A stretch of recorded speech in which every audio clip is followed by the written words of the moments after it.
Call the Planning Commission meeting for the City of Coalinga to order, please. Join me in the Pledge of Allegiance.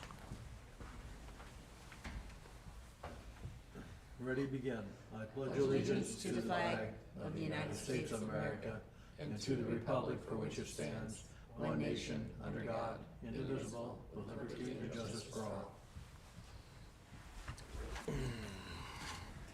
all. Changes to the agenda is one thing I would like to draw your attention to that needs to be corrected. For today, it says Commissioners Chairman Salyer. Oh.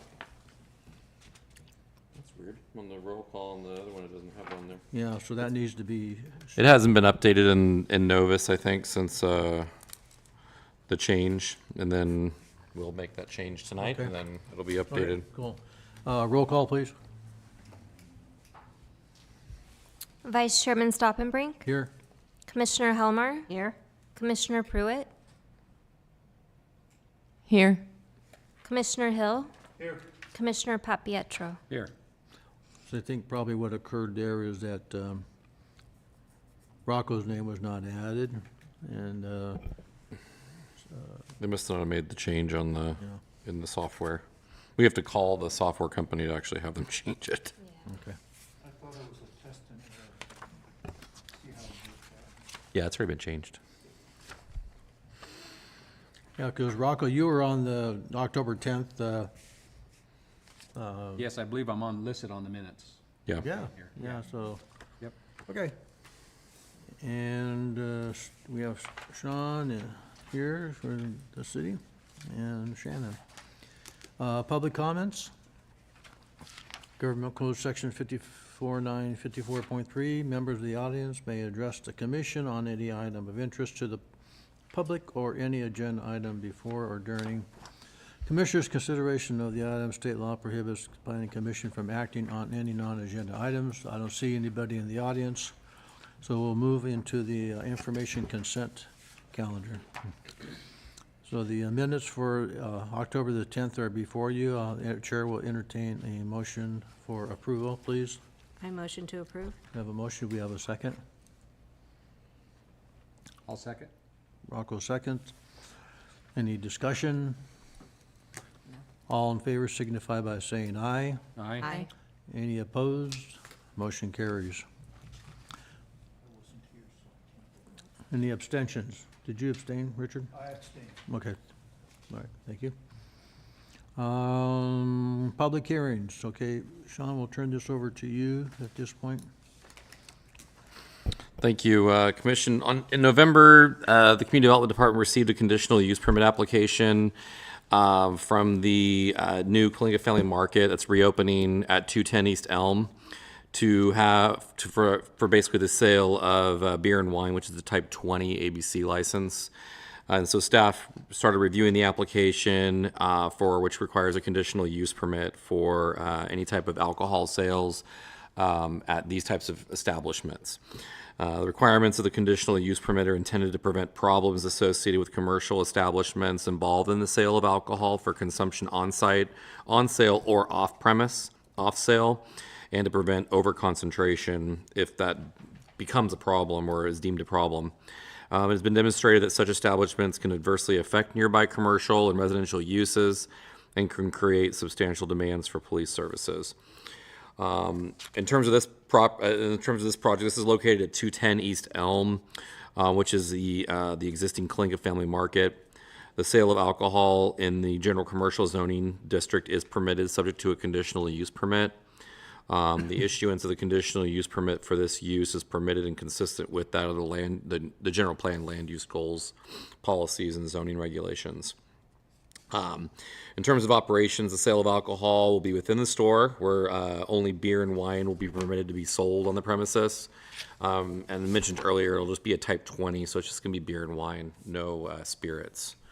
And then since the permit will be for a grocery store and not a bar or other establishment that may host special events, it's not really anticipated there's going to be any need for additional security, any noise attenuation.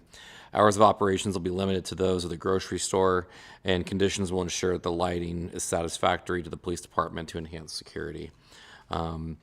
In terms of projects surrounding, the surrounding uses to the north, south, east, and west is pretty much surrounded by commercial. Public notices were sent out to all property owners within 300 feet, so anybody that would have an opportunity to voice any concerns. We didn't receive any calls, emails, any concerns. As we can see from the audience, there's no one here either at this point. In terms of environmental clearance, we just determined that the approval is not even a project under CEQA, since it's basically just allowing, it's a type of use, but it's within an existing grocery store and what they're selling. We don't feel like there's any environmental concerns or determined to be a project. So nothing will be filed, nothing will need to be done as part of that. So in terms of when we're going to approve a project like this, is looking at the 4 reasons and basically the four findings or 3 findings for a conditional use permit, which is general plan consistency, neighborhood compatibility, and an asset for the neighborhood. In all of these, staff feels can be met. These have had prior approvals at different locations for grocery stores. I know we had a very lengthy conversation about alcohol sales and the combination of comparing them to smoke shops and other types of entities. And so, this is a small percentage of their overall sales. It's not a liquor store. So we see this as just kind of an ancillary commodity that's being sold at the store. So no cause for problems. We don't have problems like this at any of our other grocery stores that sell alcohol, even at liquor, because it's all off sale. No one's consuming on site. They're usually taking them home. So with that, staff recommends approval. I think there is a resolution to, 023P, that's 010. yep, so 023P-010 with conditions. The conditions that are in the resolution are standard that we've basically prepared in the past for these types of applications. It's just really, as a conditional use permit, if anything becomes a problem, the staff, council, planning commission can initiate some kind of revocation proceedings if it becomes a problem. We don't anticipate any problems. I don't see that the applicant's here. I did not hear from the applicant whether they were planning on attending. But with this, I don't know if you have any questions. I'd probably be able to answer any of them for you guys. Thank you, Sean. Open up to there's no point in opening a public hearing, there's nobody in the public. But probably just for For official, for the procedure, record? open All it, right. close it, and All then right, we'll be at good. this time, I'll open up the conditional use permit resolution for public comment and input. Is there any? Seeing none, I'll close the public hearing. Commissioners, questions? Rocco? I just had one quick one, Sean, to renew my interest here, is the idea of a conditional use permit is void upon transition of the property.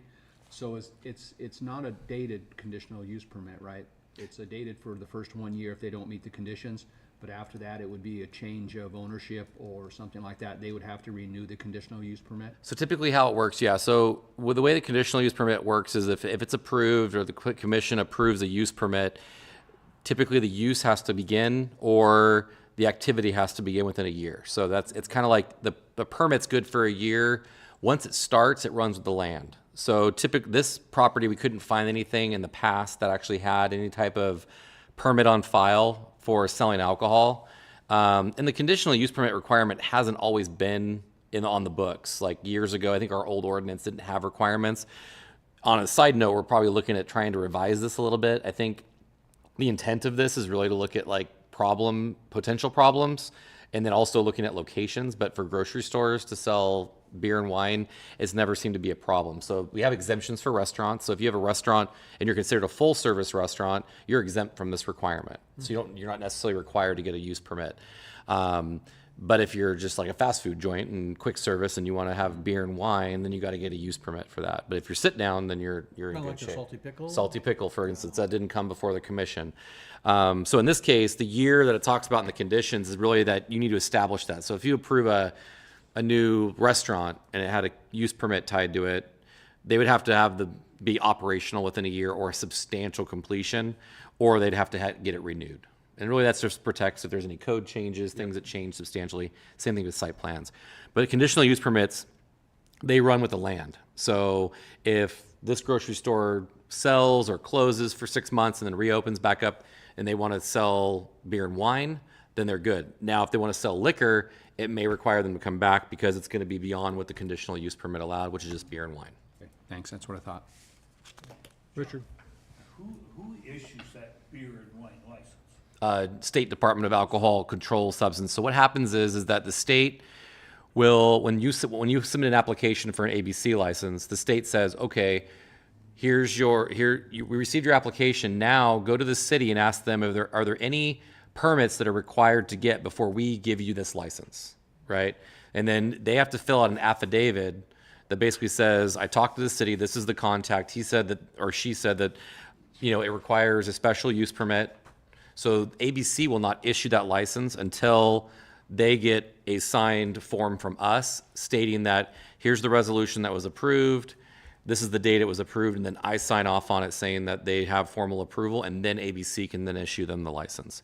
Do we have just so many of those we can issue in the city? No, so Liquor license? yes and no. So for liquor licenses, it's a little bit different. So they have what they call a public necessity finding. I'm not sure. I think we did this on Grocery Outlet because they wanted to sell liquor as well. So when you're selling liquor or spirits, there's a public necessity finding, and that means that they only allow so many licenses per census block. And I'm not sure if you guys are aware, but Elm Avenue, essentially, we have 2 census blocks in the city of Coalinga, and Elm Avenue is that dividing census block. So when there's a liquor license applied for or someone's looking to sell liquor, if it goes beyond what Fresno County will typically allow, the city council has to approve what they call a public necessity finding, and then ABC can issue that license, which we had to do for Grocery Outlet, because I think I don't know how many they allow. It's only like 2 or 3 per census block. And so, but for beer and wine, typically it's not an issue. But for anything with liquor, spirits, even if you're in a grocery store, they'll require that extra resolution, and then we have to fill out more paperwork just to be able to, so they can apply for it. Okay. Any other questions? No other questions? The chair will entertain motion for consideration of the passage of Resolution 023P-010. Make a motion. We have a motion to move. Do we have a second? I'll second. We have a second. Any other discussion? All in favor signify by saying no. Resolution, we have to have roll call. Sorry. It's okay. Commissioner Hill? Commissioner Helmer? Aye. Commissioner Papietro? Aye? Commissioner Pruitt? Aye. And Vice Chairman Stoppenbrink. Aye. Motion passes. You'll notify the applicant then, Sean? Okay. Yep. Next item, discussion and/or potential action items. This is specifically for the Planning Commission reorganization. Sean? Give you a little spiel. Should have memorized by now. We don't change that often. What? We don't change that often. So the process for selecting a chairman and vice chairman has occurred annually with the sitting commission selecting a chairman and a vice chairman following a process of a nomination and a second of one of its city members and a vote. So if the person received a simple majority of the vote, he or she becomes chairman. The same process is then conducted for the vice chairman. The chair will open the floor for nomination for chairman. Hi, Chairman. I would like to nominate Sarah Pruitt for chairperson. We have a motion. Do we have a second? Second that? Second. Okay. Roll call or any other nominations? How's this? So we've always done it. I know it got a little bit changed. It changed a little bit. I think that when the council did the mayor a while ago, but we've kind of kept it the same way on the planning commission side, because I think they've established it in their own policies or procedures. So typically, it's a nomination, second, and then you vote on it. If not, then you can. Okay. All right. So we have a motion and a second for Sarah for the chairperson.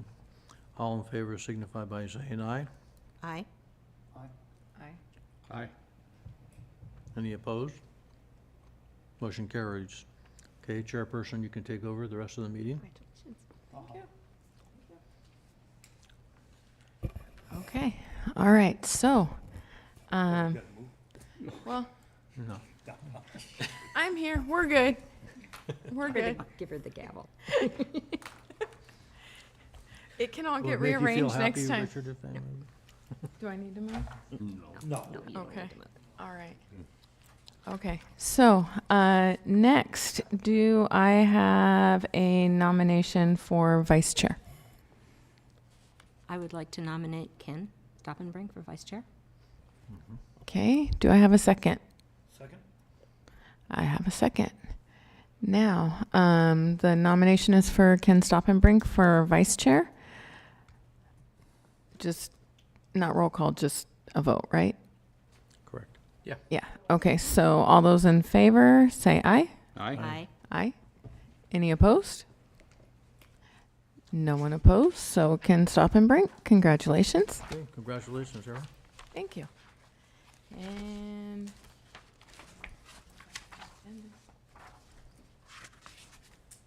Department reports.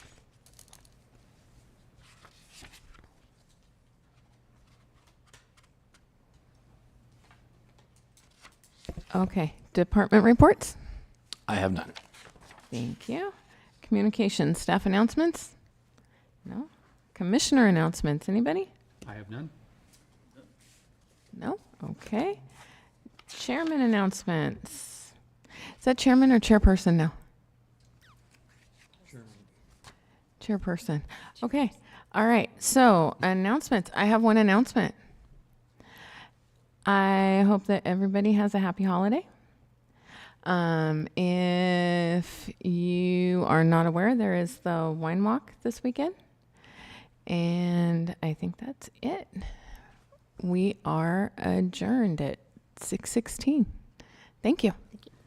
Very good. Yeah, happy holidays to everybody. Yes.